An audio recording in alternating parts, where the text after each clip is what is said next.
ay dadka aysan hogaami karin oo aysan maxay ku hogaami karin wadada qaldan haddii dadka lagu hogaami jiray maanta dadku waxay fahmeen waxay barteen aqli ay leeyihiin aqoon ay leeyihiin qalinka lagu xisaabtamo miiska wada hadalka wixii wax ka maqan yihiin ha tagaan laakiin maxay xabad aan wax ku xalinaya ma soconayso qoray waa laga tagay qabiil waa laga tagay qalaasi waa laga tagay qoray waa laga tagay waxa weey qaran ayaa loo gudbay qaranka halaadkay ra'iisul wasaarahana ma hada ka gaarto waa noo dagaalamay waana na soo gaarsiiyay dawladii inaan ku dhagno oo maxay aan idibada u aasnana annaga ayaa nala ka rabaa taas ayaa nala ka rabaa waan soo dhawaynaa dawladda si nugle ra'iisul wasaaruhu waa ra'iisul wasaarihii ugu horeeyay intaan wada ognahay Soomaaliya muddo 40 bari iyo ka badan ah Soomaaliya deegaan ka mid ah ee galmudug soo joogay waqtina ku soo bixiyay inuu horumarkiisa iyo waxqabadkiisa ka shaqeeyo wuxuu naga mudan yahay mahad celin garab istaag iyo inaan la shaqeeyno wax walba oo galmudug uga baahan yahay waxaan wada ognahay inuu garoomadii wax noogu qabtay waxaan wada ognahay inuu amnigii iyo ciidamadii noo qarameeyay waxaan ognahay inuu dekadii hobyo u dhahay waa idin dhisayaa heshiisna u soo saxay haddaan u soo gudbo amniga caasimaddu waa laba taabtaan oo waxyaalaha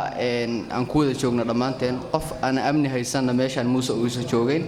dadkii awal hore u soo hayayna waan u mahad celinaynaa wixii aad maanta beertaan dadka amniga caasimadda hayow weligay ma arkin shacab oo dawladu ay la tashanayso oo dawladu ay shacabkeedii asagu oo maamulaayo ballantaa looga baxayaa horumarka la raadinayaa wax allaale wixii halaabaa la saxayaa wax allaale wixii qaldan baa la saxayaa wax allaale wixii wanaag dadka maqan waa la keenayaa inta awal laga diraa la keenayaa inta maqana la keenayaa intii joogtaa la soo dhaweynayaa waxa kale too jira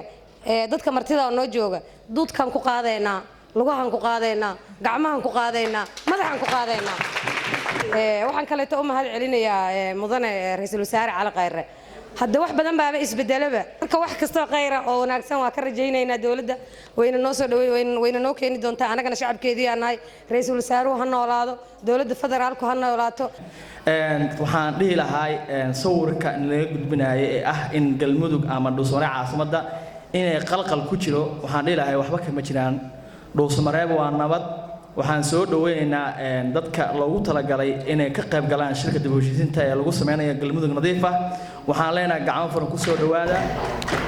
waxaan leenahay dhuusmareeb dhalad baa u tahay qofka xigtaa ma lahan dhuusmareeb waa magaalada kaliya ama caasimadda kaliya ee intaas oo qabiilaad ama galmudug kaliya ma ahan Soomaali weyn ah joogta waxaan leeyahay gacmo furan ku soo dhawaada waxa qalqala kama jiraan ay diyaar u tahay in la furo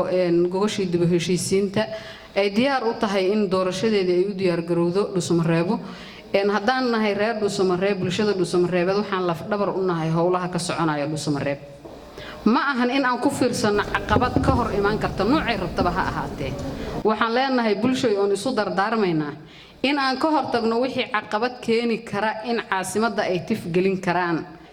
حسن علي قيرة iyo wasiirka arrimaha gudaha oo ka soo horeeyay حسن علي قيرة asaguna in badan u dhabar adeygay inuu meeshan yacnaa howlaheeda socodsiyo isbedel ka gaaro asagana waxaan leenahay ilaahay mahad ka gaarsiiyo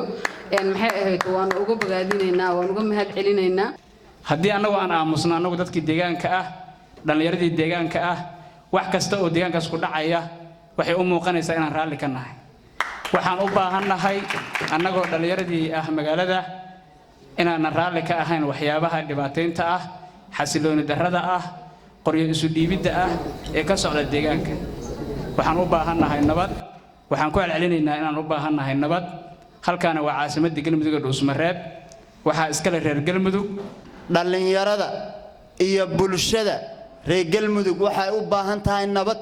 wax aan diidanaha cid kasta oo qayb ka ah in aan nabadaas weyno iyo dawladnimada wabillahi tawfiq nabadda annaga aan maanta ka qayb qaadan karno inaan isku sheegno waa nabadda annaga ka qayb qaadan karno waxa waaye odayaasha jooga wiilalaan annaga ahayn inaysan lahayn oo deegaanka u yimaadeen wiilal iyo gabdho inaan annagu u nahay intaamina meeshaan fadhida ugu tagno guryahooda soo xog wareysano maadaama ay ka soo tageen dadkoodii inaan annagu u noqonno dadkay u yimaadeen inaan annagu noqonno waa taas dhalinyarada galmudug waxaan rabaa inaan iraahdo dhuusamareeb cid inka leh ama inka xigta ama gaar loo siinayaa ma jirto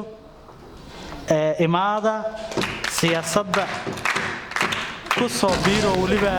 kuraasta xildhibaanada soo doonta waa u baahannahay dhalinyaradu inay soo gasho systemka waayo waa dadka rajada kale meeshaan inay hormar dowladda Soomaaliya oo u horeeyay ra'iisul wasaare Xasan Cali Khayre habsami u socodkii wanaagsanay oo muddadana qaatay dulqaadka badanna lagu sameeyay meeshaana wax lagu soo gaarsiiyay